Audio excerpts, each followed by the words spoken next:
প্রিয় ভাই আমার, বন্ধু আমার, আখিরাত যেন ভুলে না যাই। মহান আল্লাহ পাক রব্বুল আলামিন এই কোরআনুল কারীমের মধ্যে বারবার আমাদেরকে আখিরাত মনে করাইছে। আমাদের জিন্দিগি ঈমানের জিন্দিগি, আমাদের জিন্দিগি পবিত্র জীবন ভাইয়া। আমরা শুধুই দুনিয়ার জন্য না, শুধু দুনিয়ার জন্য আল্লাহ তাআলা কোরআন শরীফ আছে, ওয়াদারনি ওয়াল মুকাদ্দিবিনা উলিন নি'মাতি ওয়া মাহিলহুম কালিলা। আল্লাহ বলছে, হে আমার বান্দারা, নাফরমান পাপীদেরকে অল্প সময়ের জন্য দুনিয়া ভোগ করতে দাও, ওদেরকে দুনিয়া খাওয়ায়া পরায়া এরপরে আমি নিয়ে আসবো। আমি এজন্যই বানাইছি। কিন্তু তোমরা মুমিন, তোমরা ঈমানদার, তোমাদেরকে আমি আল্লাহ তাআলা জান্নাতের জন্য বানাইছি, জান্নাতের জন্য। উইদ্দাত লিল মুত্তাকিন, মুমিনদের জন্যই জান্নাত, মুত্তাকিদের জন্যই জান্নাত। একটা বেঈমানও জাহান্নাম থেকে মুক্তি পাবে না। কোন কাফের, কোন বেঈমান, কোন হিন্দু, কোন বৌদ্ধ, কোন ইহুদি, কোন খ্রিস্টান, কোন নাস্তিক মুরতাদ পরকালে এক ঢোক, এক জাররা, এক লোকমা, এক ঢোক পানি মিলবে না, সুখ মিলবে না। ঈমানবিহীন সমস্ত ভালো কাজ আখিরাতের বিচারে পরিত্যক্ত, মারদুদ, বাতিল। ঈমান শর্ত। মৃত্যু পরবর্তী যেই কোনো বিনিময়ের জন্য, উত্তম বিনিময় পেতে হলে কি লাগবে? ঈমান জরুরি, ঈমান জরুরি। ঈমান হারা সর্বহারা, আল্লাহ হারা সর্বহারা, সর্বহারা। তো এই জন্য আল্লাহ তাআলা আমাদেরকে বানাইছিনি আখিরাতের জন্য, আখিরাতে নিজের জন্য। খালাকতুল আশিয়া আলি আজালিক ওয়া খালাকতুকা লি। আল্লাহ বলছে, বান্দা গোটা দুনিয়া আমি তোমার জন্য বানাইছি, তোমারে শুধু আমার জন্য বানাইছি। সারে দুনিয়া তেরে লিয়ে, তু সিরফ মেরে লিয়ে। বাহ, এই কথা ভাবলেই তো অবাক লাগে। আমার তো খুব ভাল লাগে যে কয় কি মালিক। हाँ, सारे दुनिया तेरे लिए, तू सिर्फ मेरे लिए। গোটা দুনিয়া বান্দা তোর জন্য, যা বান্দা সবটা দুনিয়া তোরে দিলাম, তোকে শুধু আমার জন্য রাখলাম। তু সিরফ মেরে লিয়ে, তুমি আমার জন্য, তুমি আমার হয়ে থাকবা, আমার সেজদা করবা, আমারে নামাজ, আমার হুকুম পালন করবা। তো দুনিয়া ও ইজ্জতের সাথে আমি আল্লাহ চালাবো, আখিরাতেও তোমারে আমি আল্লাহ সর্বোচ্চ সম্মানজনক রিজিক, সর্বোত্তম জান্নাত আমি নিজে দিয়ে দেব। ফালানুহিয়ান্নাহু হায়াতান তাইয়্যিবাহ ওয়া লানাজজিয়ান্নাহুম আজরাহুম বিআহসানি মা কানু ইয়ামালুন। রব্বুল আলামিন বলেন, দুনিয়াতেও আরামের জীবন দেব, আখিরাতেও সর্বোত্তম বিনিময় দেব। শর্ত কেবল দুইটা। এক নাম্বার ঈমান, দুই নাম্বার নেক আমল। মান আমিলা সালিহাম মিন যাকারিন আও উনসা ওয়া হুয়া মুমিন। আল্লাহ বলেন, পুরুষ কিংবা নারী যদি ঈমান অবস্থায় সবগুলো নেক আমল করতে পারো, আমি আল্লাহ ওয়াদা দিলাম বান্দা, দুনিয়াতেই তোমাকে আরামের জীবন দেব, আখিরাতেও সর্বোত্তম বিনিময় দেব। সুবহানাল্লাহ। দুনিয়া যার কলজার ঢুকছে, নারীর লোভ, সম্পদের লোভ, অর্থের লোভ, নেতাগিরির লোভ, তো আল্লাহ রাসূল সাল্লাল্লাহু আলাইহি সাল্লাম বলেন, এই দুনিয়া লোভীকে, বনি আদমকে যদি একটা পাহাড় পরিমাণ স্বর্ণ দেওয়া হয়, লা আহাব্বা আন ইয়াকুনা লাহু ওয়াদিয়ান, সে মনে মনে চাইবে যদি তাকে দুইটা পাহাড় স্বর্ণ দেওয়া হইতো। একটা পাহাড় মানে কি? 200 কেজি মাটি। হ্যাঁ, কথা বুঝছেন না? একটা পাহাড়ের মধ্যে 200 কেজি মাটি, তো টনে টনে মাটি, টনে টনে, মিলিয়নে মিলিয়নে মাটি। মদিনার উহুদ পাহাড় 8.5 কিলোমিটার লম্বা, এত বড় পাহাড়, এত দূরত্ব, এত উঁচা, যে মসজিদে নববীর এখান থেকে, বারান্দা থেকে, সেহান থেকে দাঁড়াইলেই কি দেখা যায়? উহুদ পাহাড় দেখা যায়, প্রায় 4 কিলো 4.5 কিলো দূরে। কিন্তু এখান থেকে স্পষ্ট পাহাড় দেখা যায়, এতটা উঁচা। তাহলে এত উঁচু, এত লম্বা পাহাড় স্বর্ণ বানিয়ে দিলে আল্লাহ নবী সাল্লাল্লাহু আলাইহি ওয়াসাল্লাম বলেন সে আরো একটা চাইবে। এরপরে নবী বলেন, শোনো বনি আদম, লান ইয়ামলা ফাহু ইল্লা তুরাব, হায় বনি আদমের মুখ ভরবে না কবরের ওই মাটি মুখে মারা পর্যন্ত। লান ইয়ামলা ফাহু ইল্লা তুরাব, তার মুখ ভরবে না কবরের মাটি ঢুকা পর্যন্ত। আরে শুনেন আশ্চর্য কথা, ছেলেরা বোঝো, শোনো মিয়া, বাবারাও শোনেন। আশ্চর্য কথা হলো, এই যে হাদিস, এটা আমি বললাম না যে বনি আদমকে যদি একটি পাহাড় স্বর্ণ দেওয়া হয়, সে আরেকটি পাহাড় চাইবে মেহরাবের সহিত, অর্থাৎ নামাজের এই জায়গায় রাসূলুল্লাহ সাল্লাল্লাহু আলাইহি ওয়াসাল্লাম আজীবন যেখানে ইমামতি করতেন, সেইখানে তিনি শাহাদাত বরণ করছেন। আল্লাহ ওনাকে কিভাবে কবুল করছে। এজন্য নওজোয়ান ভাই ছেলেরা, তোমাদেরও এটা মনে রাখা চাই, সারা পৃথিবীর ইসলাম বিরোধী দুশ্মনরা, এই সারা বিশ্বের ইয়াহুদি, খ্রিস্টান, মুনাফিক, নাস্তিক, মুরতাদ, ইসলাম বিদ্বেষীদের একটা বড় ষড়যন্ত্র, তাদের একটা বড় মেন এজেন্ডা হলো সারা পৃথিবীর মুসলমানদের দিল থেকে জিহাদ ফি সাবিলিল্লাহ, আল্লাহর রাস্তায় জিহাদ এবং শাহাদাত, এই শব্দ যেন ভুলে যায়। ভোগ বিলাসিতা, দুনিয়া প্রীতি, দুনিয়া নিয়ে ব্যস্ত থাকা, এই অর্থ সম্পদ, বাড়ি ঘর, দালান, বিল্ডিং, খাট পালং, সোফা, ফার্নিচার, আর ছেলেপেলেরা মোবাইল, বন্ধুদের আড্ডা, খামখেয়ালি, মানে এর মধ্যেই ডুবে থাকুক, অসভ্যতার মধ্যে, দুনিয়া বাড়ানোর মধ্যে পড়ে থাকুক, এটা হলো বেঈমানের সমস্ত ষড়যন্ত্রের মূল।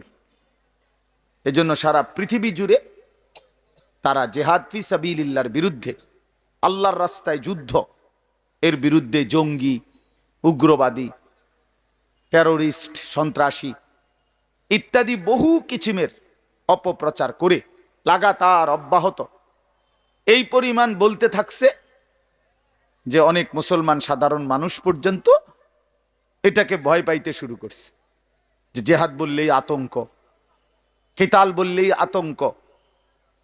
অথচ কোরআনুল কারীমের প্রায় 600-র চাইতে বেশি আয়াতের মধ্যে আল্লাহ তাআলা জিহাদ ফি সাবিলিল্লাহর কথা বলছেন। তাহলে এতগুলো আয়াতকে অস্বীকার করার কোনো সুযোগ আছে? বলেন, কিভাবে অস্বীকার করে? কোরআনুল কারীমের একটি শব্দ কেউ যদি অস্বীকার করে, তাহলে তো সে কাফের, সে তো বেঈমান। তাহলে কোরআনুল কারীমের মধ্যে আল্লাহ তাআলা বারবার এই কথা স্পষ্ট বলছে। কোরআন শরীফে আছে, মক্কায় মুসলমানরা, কুরাইশরা, মক্কার কুরাইশদের মধ্যে মাঝে মধ্যে বিতর্ক হইতো যে কেউ কাবা ঘরে হাজীদেরকে পানি পান করাইতো, কেউ হাজীদেরকে মেহমানদারি করত, কেউ কাবা ঘরের চাবি পাহারা দিত, কেউ কাবা ঘরের সংরক্ষণ করত, কাবা ঘরের ভবন ইত্যাদি প্রস্তুত করত, হাজীদের জন্য তাবু বানাইতো। তো এই খেদমতকে অনেক বড় মনে করত। তো একদিন নিজেদের মধ্যে তারা বলতেছিল যে এইটা সবচেয়ে বড় কাজ। তো আল্লাহ তাআলা কোরআনুল কারীমের সূরা আয়াত নাজিল করে বললেন, না, আল্লাহর উপরে ঈমান এবং জান মালের জিহাদ এটা সর্বশ্রেষ্ঠ কাজ। আজআলতুম সিকায়াতাল হাজ্জি ওয়া ইমারাতাল মসজিদিল হারাম কামান আমানা বিল্লাহি ওয়াল ইয়াউমিল আখির ওয়া জাহাদা ফি সাবিলিল্লাহি বিআমওয়ালিহিম ওয়া আনফুসিহিম লা ইস্তাবুনা ইনদাল্লাহ।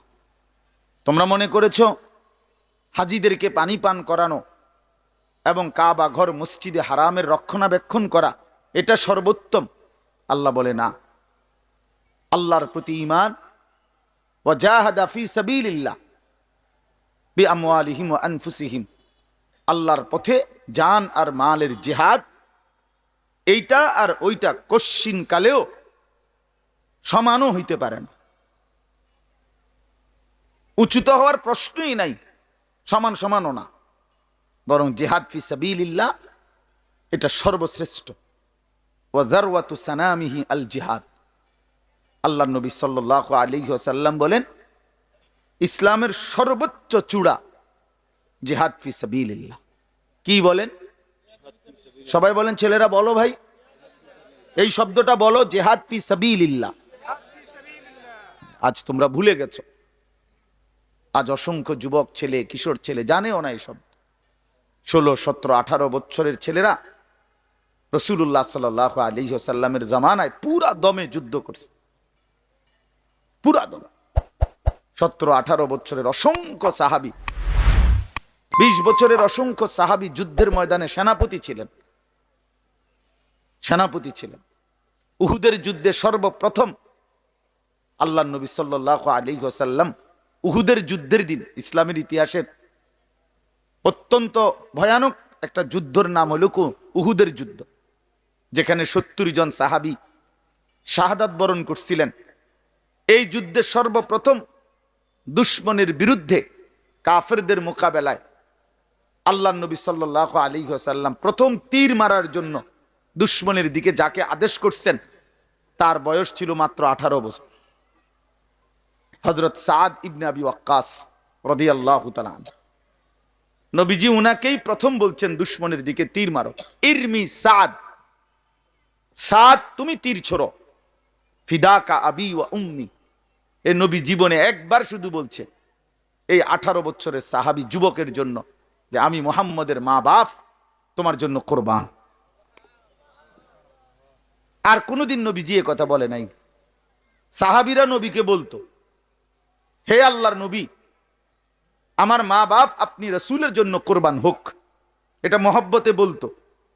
তো নবীজি জীবনে কাউকে বলে নাই এ কথা। এই একমাত্র এই উহুদের যুদ্ধের দিন 18 বছরের ওই ছেলে, এটা হইলো এই বই টিফো মোবাইল, এটা জিন্দিগি এই মোবাইল লইয়াই শেষ করো। এই ছাগলামি করতে করতেই জীবন শেষ। 24 ঘন্টার জীবনটা তোমরা ছেলেরা বুঝে নিছো মোবাইল। তোমাদের এই ইবলিস শয়তান এমন ভাবে বলে দিছে যে পৃথিবীর সবকিছু থেকে আলাদা হইবি, কিন্তু এটার থেকে আলাদা হবি না। আজকে এইভাবে তোমগরে শয়তান মাথার মধ্যে তোমকে বুঝাই দিস যে জীবনটা বাইধা রাখ মোবাইলের উপর। জীবনের আর কোনো পৃথিবীতে কি হয় না হয় কিচ্ছুর দরকার নেই, তুই শুধু মোবাইলের মধ্যে ডুববা থাক। অপদার্থ এক জিন্দিগি ভাইয়া, এক ফালতু জীবন, ফালতু জীবন, একটা বর্বর জীবন। মোবাইলের আসক্ত যেই ছেলে মেয়ে, এটা একটা বাজে লোক, ফালতু লোক, ফালতু, 100 ফালতু, 100 ফালতু, 100 ফালতু, একেবারেই আকামলা। এটা এক ধরনের অপদার্থ ছাড়া, যার পৃথিবী নিয়ে, মানবতার কল্যাণ নিয়ে, মানুষের কোনো উপকার নিয়ে, পৃথিবী নিয়ে, আখেরাত নিয়ে জীবনের কোনো স্বপ্ন নাই। শাহওয়াত, শুধু শাহওয়াত, শুধু লজ্জাস্থানের একটা চাহিদা আছে, শাহওয়াত, এইটা পূরণ কর। নারী, ছবি, নাচ, গান, উলঙ্গতা, অশ্লীলতা, বেহায়াপনা, অসভ্যতা, খালাস। এটা মজা পাইলাম, বেডি চাইলাম, সারা রাত উলঙ্গ দৃশ্য দেখলাম, জানোয়ারের মতো পড়ে থাকলাম শুইয়া। সকালে 8টা বাজুক 9টা বাজুক, যখন ঘুম ভাঙে ঘুম ভাঙলো। ফজরের নামাজ নাই, শরীর অপবিত্র, নাপাক, অসভ্য ছবি দেখতে দেখতে শরীর নাপাক হয়ে গেছে। এই অসভ্যতা, এই জানোয়ার মাতালের মতো পড়ে আছে খাটে।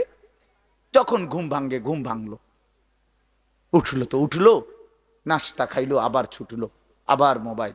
আহাত, শরীরের পবিত্রতার খবর নাই, আখলাকের খবর নাই, নামাজেরও খবর নাই। কি জীবন এটা! এই জীবনের চাইতে জানোয়ারের জীবন অনেক ভালো বেটা। জন্তু জানোয়ারও এর চাইতে আগে উঠে যায়, এর চাইতে আগে উঠে। একটা সুন্দর বাণী আছে, লেখা থাকে, দেখছি, ভোরের পাখি যদি তোমার আগেই জেগে যায় তাহলে তুমি ব্যর্থ। ভোরের পাখি যদি তোমার আগেই উঠে যায় তুমি ব্যর্থ।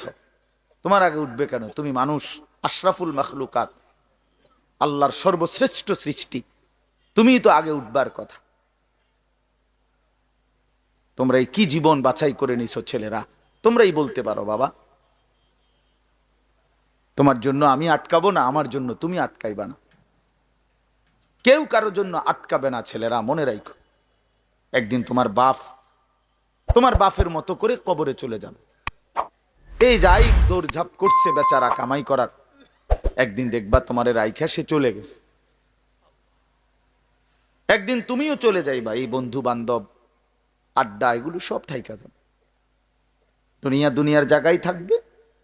তুমি মরবা যেদিন, আমি মরবো যেদিন, সেদিনও সূর্য উঠবে, চাঁদ উঠবে, পৃথিবীর এই ব্যস্ততা থাকবে, মানুষের দৌড়ঝাঁপ থাকবে, দোকানপাট সব খুলবে, বাজার ব্যবসা চলবে, শুধু আমি নাই। শুধু কি আমি নাই, আর সবই কি স্বার্থপর দুনিয়া।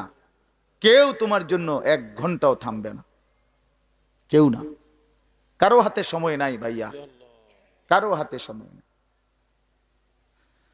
বহুতই বড় স্বার্থপর এক দুনিয়া এটা। এজন্য বুদ্ধিমান সে, নবীজি বলছে, আল কাইয়িসু মান দানা নাফসাহু ওয়া আমিলা লিমা বাদাল মাউত। বুদ্ধিমান তো সে যে নিজের হিসাব করে, নিজের হিসাব রাখে এবং মৃত্যু পরবর্তীর জন্য আমল করে।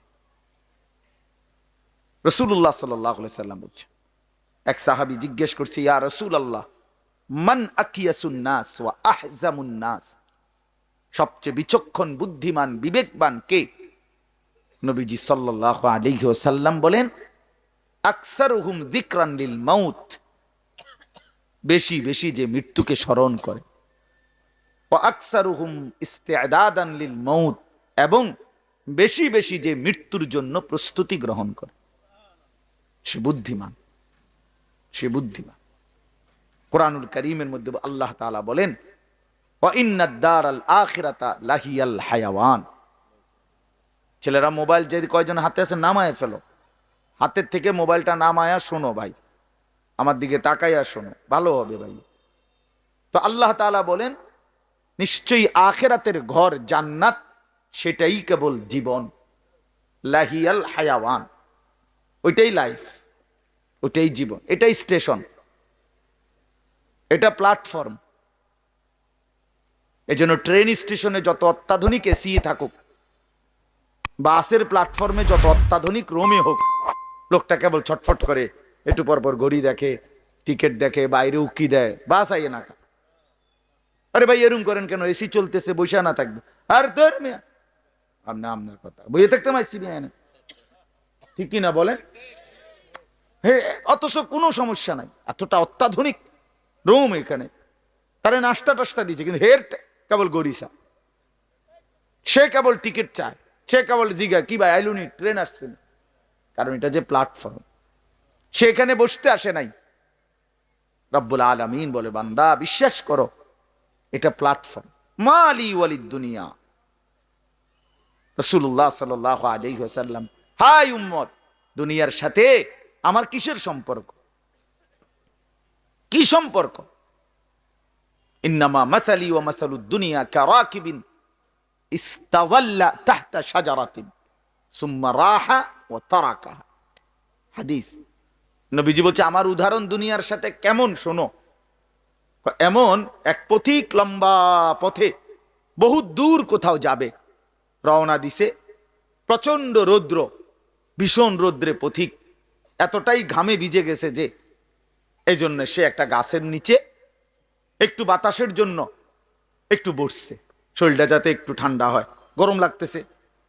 তো কিছুক্ষণ পরে শরীরটা যখন একটু ঠান্ডা লাগছে, একটু বিশ্রাম করছে, তা আবার সেই পথিক তার মূল গন্তব্যের দিকে রওনা দিয়ে চলে গেছে। তারা কাহা, গাছটাকে গাছের জায়গাতেই রেখে গেছে। নবীজি বলেন, ঠিক এমন আমি তো আখিরাতের প্রতীক, আমি তো জান্নাতের যাত্রী, আমি তো আখিরাতের মুসাফির, আমি তো যাচ্ছি সেখানে। যাওয়ার পথে মাঝখানে 60 বছর, 63 বছর, 40 বছর, 50 বছরের একেবারে সামান্য একটু সময় ওই গাছের নিচে দুনিয়ায় একটু বিশ্রাম করলাম, একটু বসলাম, আবার একটি নির্দিষ্ট সময় পরে আমি আমার আপন গন্তব্য আখিরাতের দিকেই রওনা দিলাম। দুনিয়া দুনিয়ার জায়গায় রয়ে গেল, দুনিয়া দুনিয়ার জায়গাতেই রয়ে গেল, দুনিয়া পড়েই রইল। কি ভাই, বুঝতেছেন এই কথাটা? রাসূলুল্লাহ সাল্লাল্লাহু আলাইহি ওয়াসাল্লাম বলেন, ইয়াকুলু ইবনু আদম মালি ওয়া মালি। কি আজীব হাদিস শুনেন। নবীজি বলেন, হায় বনি আদম সারাক্ষণ কেবল বলে আমার মাল, আমার মাল। দেখছেন গাড়িটা আমার, এই বাড়িটা আমার, এই 10 শতক জমি আমার, এই সোফাগুলো আমার, এই খাট আমার। আল্লাহ নবী সাল্লাল্লাহু আলাইহি সাল্লাম বলেন, হাল্লাকা ইবনা আদম মিন মালিক। কোথায় তোমার মাল? এই বনি আদম, মাল তোমার বলতে কে বললো এগুলো তোমার? এগুলো যদি তোমারই হয় তো তুমি যেহেতু চিরস্থায়ী ভাবে দুনিয়া থেকে কবরের দিকে চলে যাচ্ছ, এগুলো সাথে নিচ্ছ না কেন? তোমার জিনিস কার জন্য রেখে যাচ্ছ? এই বেটা, ওয়াহাল্লাকা ইবনা আদম মিন মালিক। কিরে বনি আদম, তোর মাল কই? তোর যদি হয় নিচ্ছ না কেন এগুলো? ও মাই মোবাইল আমার, তো আমি এটা নিয়ে যাবো না সাথে এখন, না কেন থুয়ে যাবো? কথা বলেন না কেন?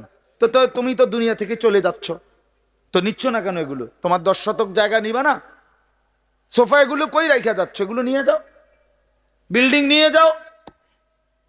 তাইলে দেখে বুঝেই নাও বান্দা, উম্মত তোমার হলো কোত্থেকে?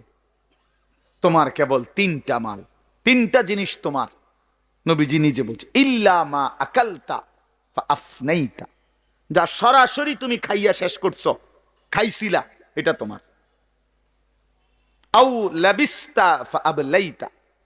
যেটা সরাসরি তুমি গায়ে দিছিলা, পড়ছিলা, পোশাক তোমার গায়ে, পড়তে পড়তে এডি ফুরান হইছে, সিরিয়ালাইছো, এগুলো তোমার। আউ তাসাদ্দাকতা ফাআমদাইতা। আর যা আল্লাহর রাস্তায় খরচ করেছ, দান, সাদাকা, যাকাত, ফিতরা, হ্যাঁ, হজ উমরার জন্য, গরিব দুঃখী, মসজিদ, মাদ্রাসা, এতিম, গরিব, অসহায় ইত্যাদি ইত্যাদি, এই যেগুলো তুমি কি করছিলা? সাদকা, খরচ করছো আল্লাহর পথে। ফাআমদাইতা, সেটা তুমি আখিরাতে পাঠাইছো, সেটা পৌঁছছে। এই 3টা তোমার। ওয়ামা সিওয়া যালিকা, আর এই ছাড়া বাকি সব ফাজাহিবুন, তোমার থেকে সরে যাবে, চলে যাবে। ও তারিকুহু লিন্নাস, মানুষের জন্যই রেখে যাবে। কি অসাধারণ হাদিস, কি চমৎকার ভাবে নবীজি ব্যাখ্যা করে বুঝাইছেন। ইয়াতবাউল মাইয়িতা সালাসাতুন ফায়ারজিউ ইসনান ওয়া ইয়াবকা ওয়াহিদুন। নবীজি বলেন, মানুষের কবরস্থানে 3 জিনিস তার সাথে যায়, 2টা ফিরে আসে, একটা থেকে যায়। একটা থেকে যায়, যাওয়ার সময় যায় 3টা। 1 নম্বর মালুহু ওয়া আহলুহু ওয়া আমালুহু। তার কিছু মাল, ওই যে লাশের খাটিয়া, আগরবাতি, এই জাতীয় সামান্য কিছু মাল, তার এগুলো তার সাথে যায়। তার পরিবারের, এলাকার কিছু সদস্য সাথে যায়, আর তার সারা জিন্দেগীর আমল সাথে যায়। তো ফায়ারজিউ আহলুহু ওয়া মালুহু, অতঃপর তার মাল আর তার বংশধর ফিরে চলে আসে। ওয়া ইয়াবকা আমালুহু, কবরে শুধুই তার আমলটুকু থেকে যায়। কি সুন্দর হাদিস, চিন্তা করে দেখেন। রাসূলুল্লাহ সাল্লাল্লাহু আলাইহি সাল্লাম বলেন, নবীজি বলেন, লাউ আন্না লি ইবনি আদামা ওয়াদিয়াম মিন যাহাবিন। উম্মত শোনো, বনি আদম কত লুভী, শোনো, মানুষ কত লুভী হয়, দুনিয়া লুভী কি পরিমাণ লুভী হয়, যার কলজার ভিতরে একবার আখিরাত ভুলে গেছে। বিশ্বাস করেন ভাইয়া, ছেলেরা তোমরাও বোঝো ভাইয়া, দুনিয়া যার কলজার ঢুকছে, নারীর লোভ, সম্পদের লোভ, অর্থের লোভ, নেতাগিরির লোভ, তো আল্লাহ রাসূল সাল্লাল্লাহু আলাইহি সাল্লাম বলেন, এই দুনিয়া লুভিকে, বনি আদমকে যদি একটা পাহাড় পরিমাণ স্বর্ণ দেওয়া হয়, লা আহাব্বা আন ইয়াকুনা লাহু ওয়াদিয়ান, সে মনে মনে চাইবে যদি তাকে 2টা পাহাড় স্বর্ণ দেওয়া হইতো। একটা পাহাড় মানে কি 200 কেজি মাটি। হ্যাঁ, কথা বুঝছেন না? একটা পাহাড়ের মধ্যে 200 কেজি মাটি, তো টনে টনে মাটি, টনে টনে মিলিয়নে মিলিয়নে মাটি। মদিনার উহুদ পাহাড় 8.5 কিলোমিটার লম্বা, এত বড় পাহাড়, এত দূরত্ব, এত উঁচা যে মসজিদে নববীর এখান থেকে বারান্দা থেকে সেহান থেকে দাঁড়াইলেই কি দেখা যায়? উহুদ পাহাড় দেখা যায়, প্রায় 4 কিলো 4.5 কিলো দূরে, কিন্তু এখান থেকে স্পষ্ট পাহাড় দেখা যায়, এতটা উঁচা। তাহলে এত উঁচু এত লম্বা পাহাড় স্বর্ণ বানিয়ে দিলে আল্লাহ নবী সাল্লাল্লাহু আলাইহি ওয়াসাল্লাম বলেন সে আরো একটা চাইবে। এরপরে নবী বলেন, শোনো বনি আদম, লান ইয়ামলা ফাহু ইল্লা তুরাব, হায় বনি আদমের মুখ ভরবে না কবরের ওই মাটি মুখে মারা পর্যন্ত। লান ইয়ামলা ফাহু ইল্লা তুরাব, তার মুখ ভরবে না কবরের মাটি ঢুকা পর্যন্ত। আরে শুনেন আশ্চর্য কথা, ছেলেরা বোঝো, শোনো মিয়া, বাবারাও শোনেন। আশ্চর্য কথা হলো, এই যে হাদিস, এটা আমি বললাম না যে বনি আদমকে যদি একটি পাহাড় স্বর্ণ দেওয়া হয়, সে আরেকটি পাহাড় চাইবে এবং তার মুখ ভরবে না, কি ছাড়া? বলেন না, কি ছাড়া? এটা তো কি হাদিস, এটা কি? কিন্তু হযরত উবাই ইবনে কাব রাদিয়াল্লাহু তাআলা আনহু, একজন বড় সাহাবীর নাম, সাহাবীদের মধ্যে সবচেয়ে সুন্দর কোরআন শরীফ যিনি পড়তে পারতেন, সাইয়্যিদুল কুররা, কারীদের সর্দার ছিলেন উনি। সাহাবীদের মধ্যে সবচেয়ে সুন্দর কোরআন পড়তেন উনি। কোরআনুল কারীম এত সুন্দর পড়তেন যে আল্লাহ তাআলা সরাসরি নবীজির কাছে জিবরাইল পাঠাইয়া আদেশ করছে, বন্ধু আপনি উবাই এর জবান দিয়া কোরআন শরীফ শোনেন। শোনেন, ভয় পড়লে আমার আরশ কাইপা ওঠে। শুনেন শুনেন, আপনি শুনেন। আল্লাহ নবী সাল্লাল্লাহু আলাইহি ওয়াসাল্লাম এই সাহাবীকে ডাক দিয়া বলছে, উবাই ইকরা আলাইয়াল কোরআন, কোরআন শরীফ পড়ো, শোনাও। তিনি বলেন, আমি শোনাবো আপনাকে? আমরাই তো শুনি আপনার থেকে, আপনার সামনে আমি কোরআন পড়বো, এই সাহস তো আমার নাই ইয়া রাসূলুল্লাহ। আল্লাহ নবী সাল্লাল্লাহু আলাইহি ওয়াসাল্লাম বললেন, আল্লাহ তাআলা তোমার নাম বলে আমাকে আদেশ করেছেন তোমার জবানে কোরআন শুনতে। উনি 3 বার জিগাইছে কথাইটা। এরপরে আসাম্মানি আল্লাহ, ইয়া রাসূলুল্লাহ, আল্লাহ আমার নাম নিছে? বলে তোমার নাম? আমার নাম? হ্যাঁ তোমার নাম। আমার নাম? বলছে হ্যাঁ তোমার নাম। ফাবাকা, তিনি প্রচন্ড ভাবে কাঁদতে শুরু করছে আর বলছে, হায় নবী, এক গোলামের এর চাইতে বড় সৌভাগ্য আর কি হইতে পারে যে তার মনিব তার নাম নিয়েছে, তার মালিক তার নাম নিছে। এর চাইতে বড় ভাগ্য আমার জীবনে আর কি হতে পারে যে আমার আল্লাহ আমার নাম নিছে। যাই হোক, আমার বলার উদ্দেশ্য হলো, এই সাহাবী উবাই ইবনে কাব বলেন, এই যে হাদিস, এটা নবীজি আমাদেরকে এত বেশি বার বলছে, বারবার বারবার বলতেন। আমরা প্রথমত কুন্না নারা, একার সরাসরি তাফসিরে আছে, কুন্না নারা হাদা মিনাল কোরআন, আমরা এটাকেই মনে করতাম যে এটা কোরআনের আয়াত। এত বেশিবার নবী এটা আমাদের সামনে পড়ছে। অর্থাৎ সাহাবীদেরকে দুনিয়া থেকে, দুনিয়ার লোভ থেকে ফিরাইবার জন্য, আখিরাত মুখী করার জন্য, পরকাল মুখী বুঝাবার জন্য এত বেশিবার বলছে এটা। উনি বলেন, আমরা প্রথমত এটা ভাবতাম এটা কোরআন শরীফের আয়াত।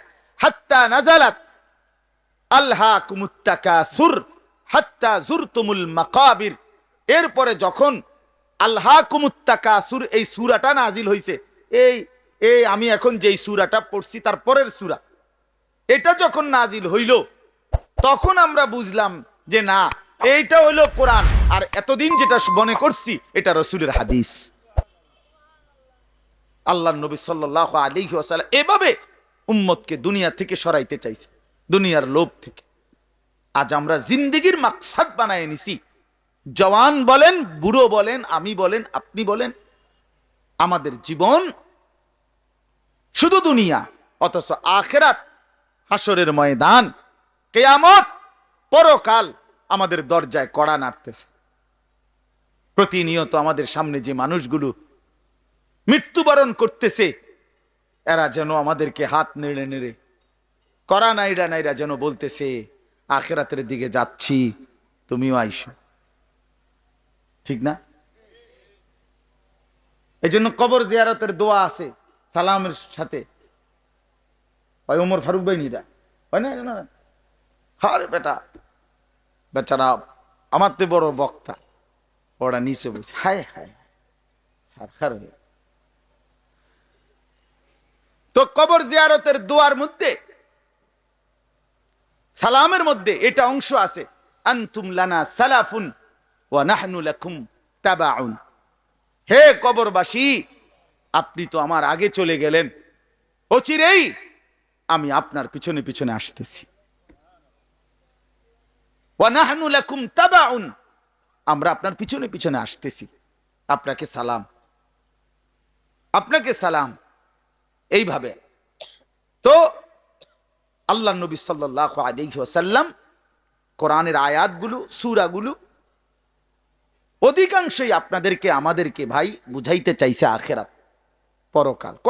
কত ভাবে ইকতারাবা লিন-নাসি হিসাবুহুম ওয়া হুম ফি গাফলাতিন মুরিদুন।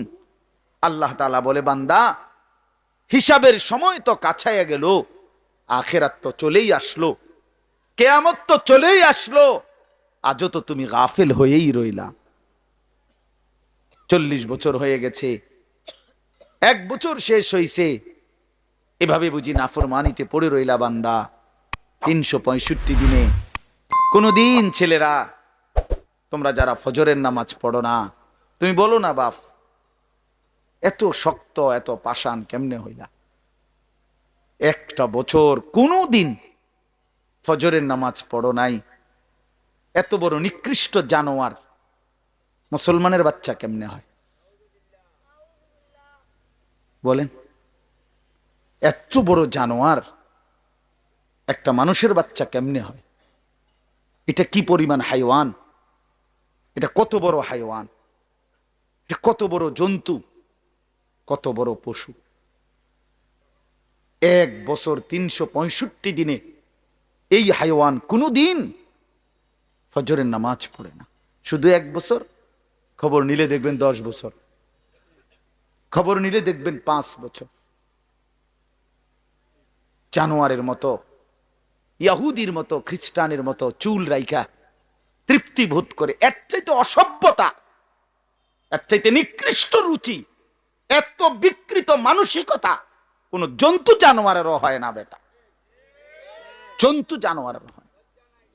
তোমরা যে সমস্ত ছেলের চুল ইহুদির মতো, খ্রিস্টানের মতো, বেঈমানের মতো বেটা, তুমি একদম নিম্ন রুচির মানুষ, একেবারে ফসা মানুষ বেটা, তুই বেটা ফালতু লোক বেটা, তুই বেটা, তোর কোনো রুচি বলতে কিছু নাই বেটা,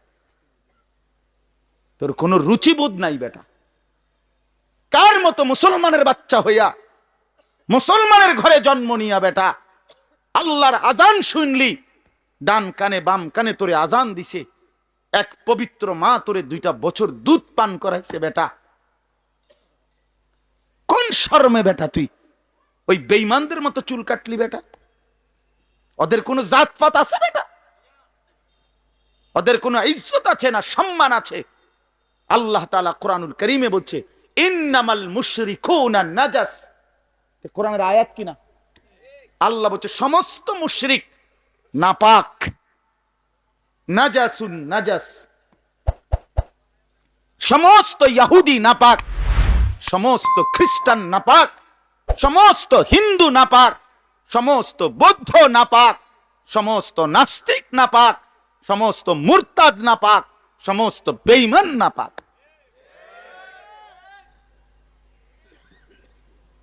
কার মতো বেটা চুল রাখলি বেটা?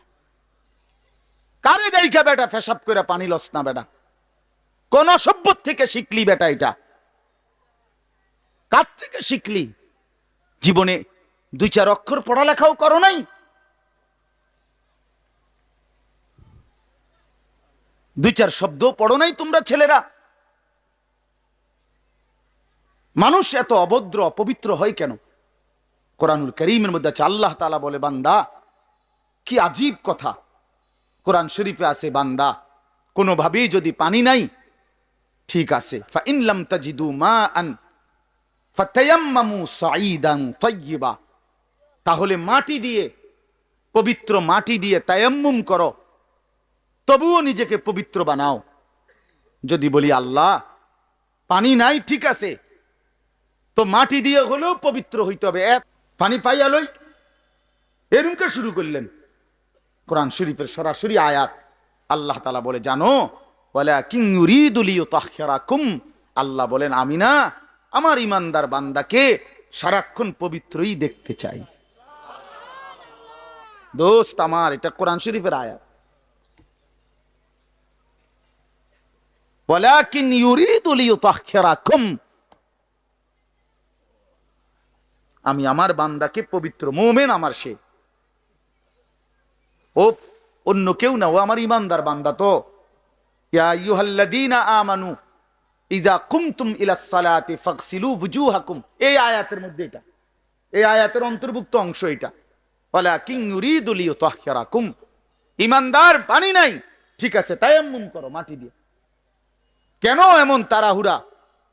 আল্লাহ তাআলা বলে, আমি যে তোমাকে পবিত্র দেখতে চাই,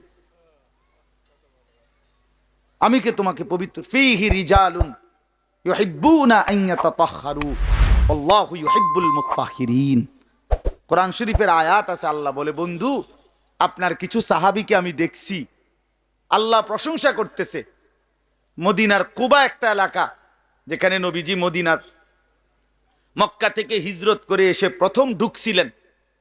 এই হিজরত করে আইসা প্রথম যেখানে ঢুকছেন, এই জায়গাটার নাম হলো কুবা নগরী। কুবা, কি নাম? এই কুবা।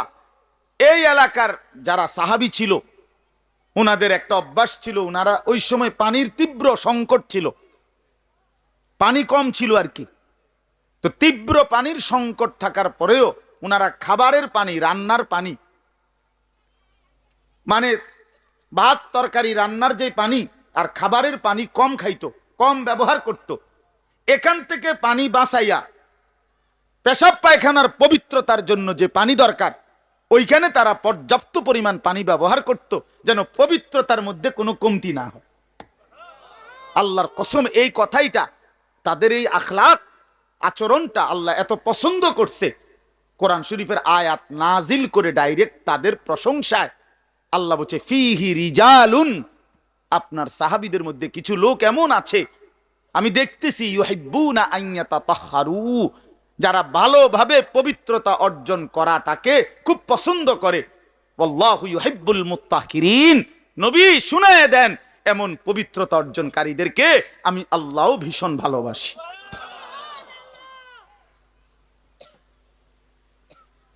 তোরে আল্লাহ ঘৃণা করে। যুবক, তোদের যাদের প্যান্টে পেশাব, তোরা যারা টয়লেট পেপার ব্যবহার করো না, তুই নিকৃষ্ট রুচির মানুষ বেটা, ফালতু বেটা, ফালতু বেটা। চুল কেবল চুলের পিছনের দিকে ফিরাস বেটা, হাইতের মানে এটা কেমন লাগে? হ্যাঁ, সামান্য সামান্য সহপাঠী বা সামান্য সেরকম দার, সেরকম লাগতেছে তোরে দোস্ত, জিঙ্গাইলে না বলে সেরকমটা কেডা? সেরকম ঠিক আছে লাগতেছে, আমিও কই, কিন্তু সে কে যার মতো লাগতে আছে? হেইতে কেডা যে যার মতো? সেরকম তো বুঝছি, সেরকমটাকে। সেরকম কি গাঁজাখোর, না ফুট্টাখোর, না বাবাখোর, না ডাইলখোর, না হারামখোর, না মদখোর, না ইয়াবাখোর? কার মতো লাগতেছে তারে জিঙ্গা? তুই যে আমারে কইলি সেরকম লাগতে আছে, হেতে কেডা যার মতো লাগতে আছে আমারে? কথা বলেন। হ্যাঁ, তো জিঙ্গাইলে কবে দোস্ত ফুট্টাখোরের মতো লাগে, তোর বাবাখোরের মতো লাগে তোর। কারণ কোন ভদ্র মানুষ, ইমানদার, নামাজি, কোন চরিত্রবান পবিত্র মানুষ নাপাক থাকতে পারে না। তাহলে তো এটা বুঝাই যায় তোরে কার মতো লাগে বেটা। হ্যাঁ, নাই তো হে বলুক যে দোস্ত তোর চুল দেখে মনে হয় পুরা বায়েজিদ বসতাম, তোর একদম জোনায়েদ বাগদাদির মতো লাগতে আছে, এমন নি তাইলে তোর চোর ডাকাইতের মতোই তো লাগে। আস্তাগফিরুল্লাহ, আস্তাগফিরুল্লাহ। প্রিয় ভাই আমার, বন্ধু আমার, আখিরাত যেন ভুলে না যাই। মহান আল্লাহ পাক রব্বুল আলামিন এই কোরআনুল কারীমের মধ্যে বারবার আমাদেরকে আখিরাত মনে করাইছে। আমাদের জিন্দেগি ঈমানের জিন্দেগি, আমাদের জিন্দেগি পবিত্র জীবন ভাইয়া।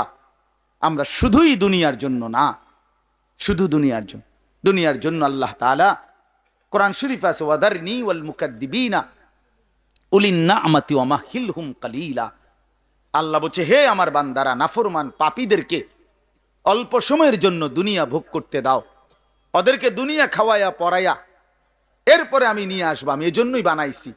কিন্তু তোমরা মুমিন, তোমরা ঈমানদার, তোমাদেরকে আমি আল্লাহ তাআলা জান্নাতের জন্য বানাইছি, জান্নাতের জন্য। উইদ্দাত লিল মুত্তাকিন, মুমিনদের জন্যই জান্নাত, মুত্তাকিদের জন্যই জান্নাত। একটা বেঈমানও জাহান্নাম থেকে মুক্তি পাবে না। কোন কাফের, কোন বেঈমান, কোন হিন্দু, কোন বৌদ্ধ, কোন ইহুদি, কোন খ্রিস্টান, কোন নাস্তিক মুরতাদ পরকালে, পরকালে এক ঢোক, এক জাররা, এক লোকবা, এক ঢোক পানি মিলবে না, সুখ মিলবে না। ঈমানবিহীন সমস্ত ভালো কাজ আখিরাতের বিচারে পরিত্যক্ত, মারদুদ, বাতিল। ঈমান শর্ত। মৃত্যু পরবর্তী যেই কোনো বিনিময়ের জন্য, উত্তম বিনিময় পেতে হলে কি লাগবে? ঈমান জরুরি, ঈমান জরুরি। ঈমান হারা সর্বহারা, আল্লাহ হারা সর্বহারা, সর্বহারা। তো এই জন্য আল্লাহ তাআলা আমাদেরকে বানাইছিনি আখিরাতের জন্য, আখিরাতে নিজের জন্য। খালাকতুল আশিয়া আলি আজালিক ও খালাকতুকা লি। আল্লাহ বলছে, বান্দা গোটা দুনিয়া আমি তোমার জন্য বানাইছি, তোমারে শুধু আমার জন্য বানাইছি। সারে দুনিয়া তেরে লিয়ে, তু সিরফ মেরে লিয়ে। বাহ, এই কথা ভাবলেই তো অবাক লাগে। আমার তো খুব ভালো লাগে যে কয় কি মালিক। हाँ, सारे दुनिया तेरे लिए, तू सिर्फ मेरे लिए। গোটা দুনিয়া বান্দা তোর জন্য, যা বান্দা সবটা দুনিয়া তোরে দিলাম, তোকে শুধু আমার জন্য রাখলাম। তু সিরফ মেরে লিয়ে, তুমি আমার জন্য, তুমি আমার হয়ে থাকবা, আমার সেজদা করবা, আমার নামাজ, আমার হুকুম পালন করবা। তো দুনিয়া ও ইজ্জতের সাথে আমি আল্লাহ চালাবো, আখিরাতেও তোমারে আমি আল্লাহ সর্বোচ্চ সম্মানজনক রিজিক, সর্বোত্তম জান্নাত আমি নিজে দিয়ে দেব। ফালানুহিয়ান্নাহু হায়াতান তাইয়্যিবা ওয়া লানাজজিয়ান্নাহুম আজরাহুম বিআহসানি মা কানু ইয়ামালুন। রব্বুল আলামিন বলেন, দুনিয়াতেও আরামের জীবন দেব, আখিরাতেও সর্বোত্তম বিনিময় দেব। শর্ত কেবল দুইটা, এক নাম্বার ঈমান, দুই নাম্বার নেক আমল। মান আমিলা সালিহাম মিন যাকারিন আও উনসা ওয়া হুয়া মুমিন। আল্লাহ বলেন, পুরুষ কিংবা নারী যদি ঈমান অবস্থায় সবগুলো নেক আমল করতে পারো, আমি আল্লাহ ওয়াদা দিলাম বান্দা, দুনিয়াতেই তোমাকে আরামের জীবন দেব, আখিরাতেও সর্বোত্তম বিনিময় দেব। সুবহান। চলেন, আমার কথা শেষ। আমার বাপ, আমি তর্জমা শুনাই, তাইলেই কথা শেষ। হাফেজ আমিন ভাই অনেক মহব্বত করছে, এই মাদ্রাসার মাহফিলে আসার সুযোগ হয়েছে, এতটুকুই। আরো উলামায়ে কেরাম, আমাদের আল্লামা মুফতি আমজাদ হোসাইন সাহেব হজরত অনেক অসুস্থ, উনি আজকে অনেক দিন ধরে ডেঙ্গুতে আক্রান্ত। আজকেও আসরের পরে কথা বলছি, খুব আস্তে আস্তে কথা বলে, খুব ক্লান্ত, দুর্বল। তারপরও আমারে বলছে যে আমিন ভাইয়ের মাহফিল আমি একটু লেগে হইলো আসমু। আমাদের আজকে যে একজন মাওলানা শেষ বয়ান করবে, আপনার অসাধারণ। আপনাদের ছেলেদেরকে, তোমাদেরকে বলি, বাপ আমার অনুরোধ রইল, আমার এই কথাটা রাইখো, তোমরা ওর বয়ান শুনো। আমি নিজেও ওর বয়ান শুনি, আমি নিজেও এর বক্ত। অসাধারণ বয়ান করে সে, হযরত মাওলানা মুফতি ইউসুফ বিন ইকবাল, তার বয়ান চমৎকার। একেবারে আল্লামা মুফতি আরিফ বিন হাবিব যেমন সব কথা হাদিস থেকে বলে, এই নওজোয়ান মাওলানাও ঠিক এরকম অনর্গল রাসূলুল্লাহ সাল্লাল্লাহু আলাইহি সাল্লামের হাদিস বলতে থাকে। হ্যাঁ, এজন্য সবাই ইনশাআল্লাহ এই মাওলানার বয়ান শুনবার চেষ্টা করবেন। তো তরজমাটা শুনেন। আল্লাহ তাআলা মূল বক্তব্য এটাই যে আল্লাহ আমাদেরকে আখিরাত মনে করাইতে চাইছে। কি? কোরআনুল কারীমের 30 নম্বর পারা 101 নম্বর সূরা আল কারিআহ, এই সূরার আল্লাহ বলেন আল কারিআতু মাল কারিআ। আল কারিআ অর্থ হলো যেটা দরজায় আঘাত করে, খটখট খটখট আওয়াজ করে, এই খটখটকারী। আল্লাহ বলেন মাল কারিআ, বলো তো খটখটকারী বলতে কি? ওমা আদরাকা মাল কারিআ।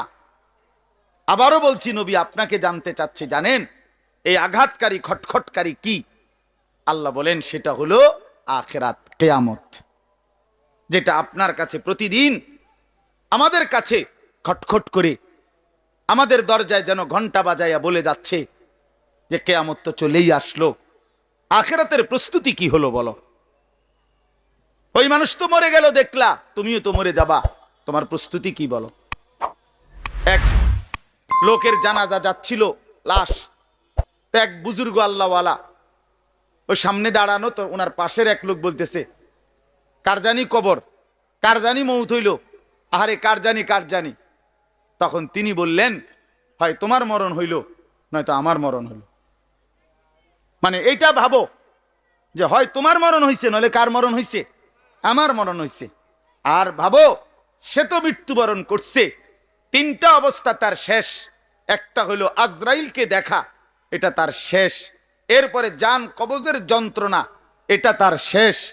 আর জান কবজের পরে তার মৃত্যুটা বিভৎস, অনেকের মৃত্যু হইতে পারত, তার শরীর ছিঁড়া ফেলছে, তার শরীর নিশ্চিহ্ন হয়ে গেছে, এরকম আপনার মৃত্যু হইতে পারত। কিন্তু তার তো স্বাভাবিক মৃত্যু হইল যে তার লাশটা অক্ষত আছে, দেখা যায়। তুমি এবার ভাবো যে তোমার সামনে তিনটা রয়ে গেছে, যে আজরাইল তোমার সামনে কেমন দাঁড়াবে, তুমি চিন্তা করো। তোমার জান কবজের কষ্ট কেমন হবে, তুমি ভাবো। তোমার মৃত্যু কি স্বাভাবিক হবে নাকি অ্যাক্সিডেন্ট আর অস্বাভাবিক কোনো মৃত্যু হবে, সেটা নিয়ে ভাবো। তাইলে প্রতিটা মৃত্যু আমাদেরকে ঘন্টা বাজায়, প্রতিটা রাত আমাদেরকে ঘন্টা বাজায়, প্রতিটা দিন আমাদেরকে ঘন্টা বাজায় যে বান্দা সময় তো চলে গেল, আখিরাতের কি হলো, কবরের কি হলো, পরকালের কি হলো। ইয়াউমা ইয়াকুনুন নাসু কাল ফারাশিল মাবসুত ওয়া তাকুনুল জিবালু কাল ইহনিল মানফুশ। আল্লাহ বলে একদিন সত্যি সত্যি কিয়ামত হবে, ইসরাফিল ফু দিবে। সেদিন কি হবে? সেদিন সমস্ত মানুষগুলো হয়ে যাবে বিক্ষিপ্ত পতঙ্গের মতো। বিক্ষিপ্ত পতঙ্গ মানে আপনারা একদম সহজ বুঝবেন, ওই যে বাতির মধ্যে, লাইটের মধ্যে, আলোর মধ্যে অনেক সময় যে সাদা সাদা পোক এগুলো আসে, এগুলো দেখছেন? এগুলোর কি কয়? উলু। উলু, এই যে এই যে আর একটু বড় বড় সাদা সাদা, হ্যাঁ, এই উলু। উলু, এই উলু পোকা, এইটা যেমন মাঝে মাঝে এইভাবে আসে চারদিক থেকে উইরা উইরা আইয়াই পইরা হয় আগুনের মধ্যে, বাতির মধ্যে, আলোর মধ্যে পইরা পইরা মরে, নিচে মরে। তো আল্লাহ পাক বলেন ইসরাফিল ফু দিবে, কিয়ামত শুরু হবে। মানুষ এরকম পাগলের মতো, উলুর মতো দৌড়াইয়া পতঙ্গের মতো চারিদিকে দিক বিদিক শূন্য হইয়া দৌড়তে থাকবে। কেউ বলতে পারবে না কে কোথায় যাচ্ছে, কোথায় দৌড়াচ্ছে, কি হচ্ছে। সবাই অস্থির হয়ে যাবে। এরই মধ্যে যে যেখানে গিয়া পড়ে যাবে ওইখানেই তার মৃত্যু, ওইখানেই কবর। ওয়াতাকুনুল জিবালু কাল ইহনিল মানফুশ। পাহাড়গুলো একটা নমুনা আল্লাহ বলছে, পাহাড়গুলো তুলারে দীর্ঘক্ষণ মেশিনের মধ্যে ধুনাইয়া সারলে এবার যখন ঝরঝরা হয় তুলা, তো এবার যদি বাতাস লাগে তাইলে যেমন এটা উড়তে শুরু করে, তুলা উড়ে। তো আল্লাহ তাআলা বলে পাহাড়গুলো এরকম ধ্বনিত তুলার মতো উঠতে থাকবে। পুরা সৃষ্টির সবকিছু ভাঙ্গা চুইরা শেষ হয়ে যাবে। হাসরের ময়দান কায়েম হবে। আর সেখানে কি হবে? দুইটা অবস্থা। ফাআম্মা মান সাকুলাত মাওয়াজিনহু, সেই হাসরের ময়দানে আমলনামা হাতে নিয়ে মিজানের পাল্লায় যার নেকি ভারী হবে, ফাহুয়া ফি আইশাতির রাদিয়া, সেই সন্তুষ্টিময় আরামদায়ক জান্নাতের জীবন লাভ করবে। ওয়া আম্মা মান খাফফাত মাওয়াজিনুহু ফাউম্মুহু হাওিয়া ওয়া মা আদরাকা মা হিয়া নারুন হামিয়া। আর যার আমল নামা মিজানের পাল্লায় ওজন দেওয়ার পরে হালকা হবে, গুনাহ ভারী হবে, নেকি হালকা হবে, আল্লাহ তাআলা বলেন তার ঠিকানা হবে হাবিয়া নামক জাহান্নাম। আর আল্লাহ নিজেই বলে, নবী জানেন হাবিয়া জাহান্নামটা কেমন? নারুন হামিয়া, একেবারে প্রজ্বলিত ধাউ ধাউ করে জ্বলন্ত আগুন, এটার নামই হচ্ছে হাবিয়া। হাবিয়া। এখানে একটা কথা শুধু বলি, কথা আমার শেষ। এক নাম্বার কথা হলো, এই জিন্দিগির মধ্যে যদি আমল বাড়াই তাহলে আখেরাতে জান্নাত হবে, এই জিন্দিগির মধ্যে যদি নাফরমানি বাড়াই তাহলে আখেরাতে জাহান্নাম হবে। এখানে একটা শব্দ আছে ফা উম্মুহু হাবিয়া। এই ছেলেরা তোমাদের জন্য আমি শেষ এই কথাটা আবার বলে যাই। এই শব্দটার তাফসীর আমি আজকেও পড়ছি, তাফসীরে কুরতুবিতে, তাফসীরে ইবনে কাসিরের মধ্যে আছে। আল্লাহ তাআলা বলছেন ফা উম্মুহু হাবিয়া, নাফরমান পাপীকে হাসরের ময়দানে, এই উম্মুহুর শব্দের অর্থ হলো উম্মু রাসিহি, অর্থাৎ তার মাথার সামনে যে চুল, এই চুল ধরে দাঁড়ানো মানুষটাকে বেইজ্জতি করে নিচে নামাইয়া এরপরে লাথি দিয়া জাহান্নামে ফেলবে, এইটা অর্থ। এই অতএব এই লম্বা চুল, এই বিকৃত চুল ছাড়ো, ছাড়ো, নাই তো জাহান্নামের ফেরেশতা টান দিয়া ধইরা তোরে দাঁড়ানোর থেকে নিচে ফেলাইয়া একটা লাথি দিয়া জাহান্নামে ফেলে দিবে।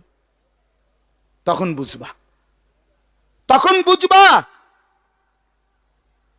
এই জন্য আমি অনুরোধ করলাম, রাগ হইও না, আমি শক্তই বললাম, মনে করো তোমরা এই স্বাভাবিক চুল রাখো, স্বাভাবিক চারদিকে সমান চুল রাখো। এটা কোনোভাবে এটা অসভ্যতা, এটা ফ্যাশন না, এটা জাহান্নামীদের চিহ্ন ভাইয়া, এটা দাজ্জালের চিহ্ন। দয়া করে আমার এই কথা ফিরাই দিও না, ফিরাই দিও না যুবক। নিয়ত করো ইনশাআল্লাহ, ছেলেরা ছেলেরা নিয়ত করো, বলো যুবক ইনশাআল্লাহ, পাক্কা নিয়ত করো ইনশাআল্লাহ। তোমাদের যুবক আগামী দিনের জন্য, ইসলামের জন্য রেডি হইতে হবে। তোমরা নামাজ পড়তেই হবে বাবা। আল্লাহকে রাজি না করলে আমার মাতৃভূমিও নিরাপদ থাকবে না। ফিলিস্তিন বহুদিন যাবত রক্তাক্ত, রোহিঙ্গা বহুদিন যাবত আরাকান রক্তাক্ত, কাশ্মীর বহুদিন যাবত রক্তাক্ত, আজ আমার মাতৃভূমিও শহীদ সাইফুল ইসলামের রক্তে রঞ্জিত। এ কথা বেঈমান প্রমাণ করে দিছে। ইসকনের গুন্ডারা, সন্ত্রাসীরা, এই বেঈমানরা প্রমাণ করে দিছে যে মুসলমান সুযোগ পাইলে তোদের কাউরে ছাড়বো না। কি হুজুর, কি পাবলিক, কেউরে ছাড়বো না। হ্যাঁ, বইয়া বইয়া মোবাইল টিপো, টিপো, বইয়া বইয়া নারী দেখো। একদিন যখন বেঈমান গর্দানে ছুরি রাখবে, সেদিন বুঝবা আল্লাহ কি জিনিস, আল্লাহ কি জিনিস। এজন্য মরলে যদি ঈমানের সাথে মরতে পারি, সেজদা দিয়ে মরতে পারি, আল্লাহর গোলামি করে মরতে পারি, তো এই জীবন যদি চলেও যায়, রক্তে যদি জমিন ভেসেও যায়, কোনো অসুবিধা নাই। ঠিক কিনা বলেন না কেন? মরণ যখন শহীদে মরণ, খালাস, কোনো সমস্যা নাই। ঈমানের মৃত্যু ব্যর্থ না, শহীদের মৃত্যু ব্যর্থ না। কিন্তু যদি নাফরমানির মৃত্যু হয়, যদি বেনামাজি মৃত্যু হয়, যদি শরীর নাপাক, প্যান্ট নাপাক, নারী দেখতে দেখতে, উলঙ্গ ছবি দেখতে দেখতে, তো এই অবস্থায় যদি তোর মরণ হয় বেটা, কি হবে তোমার, কি হবে বাবা? এজন্য দয়া করে আখিরাতের জন্য প্রস্তুতি নাও, পরকালের সামান বানাও, নিজের আখিরাত সুন্দর করো। আল্লাহ তাআলা আমাদের প্রতিটা ছেলেকে তৌফিক দান করেন। বাবারা, আপনাদেরকেও বলি, 60 বছর 50 বছরে আপনারা আখিরাতের ফিকির করেন, কবরের ফিকির করেন, পরকালের সামান কি হলো সেটার ইন্তজাম করেন। খাট পালং সোফা ফার্নিচার এগুলো যেদূর হইছে হইছে, আমনে শেষ না করলেও এটি ফুলাইনে পরে করব, নাতি নাতনিরা আরো বানাইবো, এটি শেষ হইতো না। পৃথিবীতে আমনে মরার পরও গাছ থাকবো, আমনে মইরা যান, কোনো অসুবিধা নাই, আমনে মইরা দেখবেন গাছ মরছে না সব। পৃথিবীতে আমনে মরার পরেও দুনিয়া থাকবে, কাজে দুনিয়া ওরা বাকিরা করবে, আপনি এবার কবরের সামান করেন। আল্লাহ আমাদের বাবাদেরকে, চাচাদেরকে, বয়স্কদেরকেও আখিরাতের কবরের পুঁজি সংগ্রহ করার তৌফিক দান করেন। মা বোনদেরকে পর্দার ইজ্জতের কদর বুঝার তৌফিক দান করেন। তোমরা ছেলেদেরকে আল্লাহ তাআলা আগামী দিনের ইসলামের জন্য কবুল করে নেন, বলেন আমিন। এই রহিমপুর দারুল আমিন আল ইসলামিয়া মাদ্রাসা আল্লাহ কবুল করে নেন। এশার নামাজ পড়ে আবার যথারীতি বয়ানে বইসেন, ওলামায়ে কেরামের নসিহত শুনে একসাথে শেষ করে দোয়া করে যাবেন। আল্লাহ তৌফিক দান করেন। সুবহান